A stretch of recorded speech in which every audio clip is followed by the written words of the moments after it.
अस्सलाम वालेकुम स्टूडेंट्स, तो कैसे हैं आप लोग। अच्छा, लास्ट टाइम हम लोगों ने 17.4 का यही थर्ड क्वेश्चन की first property day Morgan's law की हमने फर्स्ट प्रॉपर्टी यूज़ की थी और फाइंड आउट किया था। आज हम सेकंड प्रॉपर्टी मालूम करेंगे। अच्छा, ये मैंने पूरा सॉल्व इसलिए कर दिया ये पूरा कि मैंने इससे पहले लेक्चर रिकॉर्ड किया था, तो मसला ये हुआ मेरे ऑडियो रिकॉर्ड नहीं हुई, इसलिए सब लिखा हुआ है। अब मैं इसको दोबारा से बस लिखा हुआ समझा देता हूँ इसको मैं।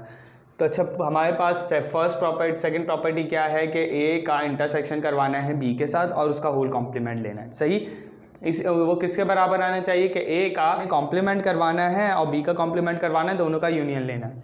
तो हम ले लेते हैं left hand side, taking left hand side क्या है मेरे पास कि ए बी का इंटरसेक्शन और होल कॉम्प्लीमेंट। तो first we find A intersection B मालूम कर लेते हैं। ये मेरे पास ए का सेट है, इंटरसेक्शन ये मेरे पास पूरा बी का सेट है। इंटरसेक्शन में क्या होता है, कॉमन नंबर्स लेते हैं। तो 5 और 7 जस्ट ये 2 नंबर्स कॉमन है, वो ले लिया हमने। फिर इंटरसेक्शन का कॉम्प्लीमेंट लेना है ना, तो universal minus A intersection B. तो ए इंटरसेक्शन बी का आंसर ये रहा 5 और 7। यूनिवर्सल का मेरे पास सेट ये रहा 1 से लेकर 10 तक वैल्यूज़ 5 7 कैंसिल, बाकी सारे नंबर्स हमने उतार लिए।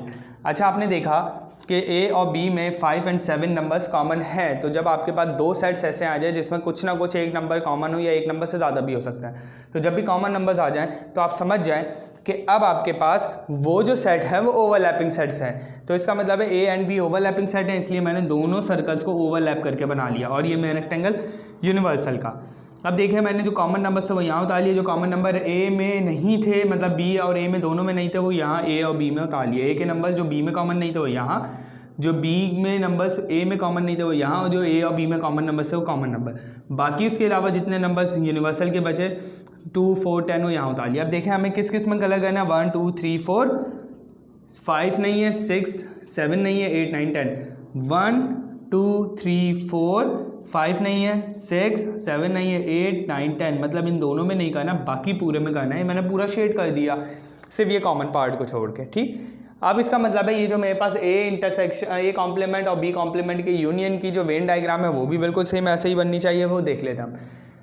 तो हमने लिया टेकिंग राइट हैंड साइड, तो ए कॉम्प्लीमेंट लेना है। ए कॉम्प्लीमेंट का मतलब ए की सारी वैल्यूज यूनिवर्सल में से निकाल दें। ए में 1 3 5 7 9 इसमें से निकाल दें 1 से लेकर 10 तक नंबर्स में। तो ए कॉम्प्लीमेंट आपके पास क्या आ जाएगा 2 4 6 8 10। ठीक, बी कॉम्प्लीमेंट निकालना है। बी कॉम्प्लीमेंट का मतलब है कि यूनिवर्सल में से 5 6 7 8 निकाल दें, बाकी 1 2 3 4 और 9 10। 1 2 3 4 9 10। ठीक है, 5 6 7 8 4 नंबर्स निकाल दिए। अब इन दोनों का आपने यूनियन लेना है। यूनियन का मतलब जो कॉमन नंबर है उनको 1 टाइम उतारना है, बाकी सारे नंबर्स को अरेंज करके उतारना है। तो 1 2 2 कॉमन था, 3 4 4 कॉमन था, 5 है ही नहीं हमारे पास, 6 6 कॉमन है, 6 है, 6 इसमें नहीं है हमारे पास, 1 टाइम उतार लिया। 7 नहीं है, 8 1 टाइम उतार लिया, 9 1 टाइम उतार लिया, 10 कॉमन था, 10 उतार लिया। अब देखें हमने इसको मतलब शेड किस में करना है, इन नंबर्स में। ठीक है, 1 2 3 4 6 8 9 10। 5 और 7 को छोड़ के, 5 7 यहाँ कॉमन है यहाँ पे, इसको छोड़ के बाकी पूरे में आपने शेड करना है।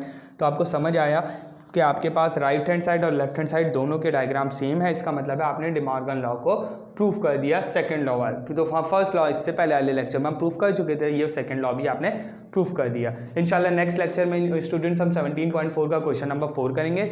जब तक के लिए अल्लाह हाफ़िज़।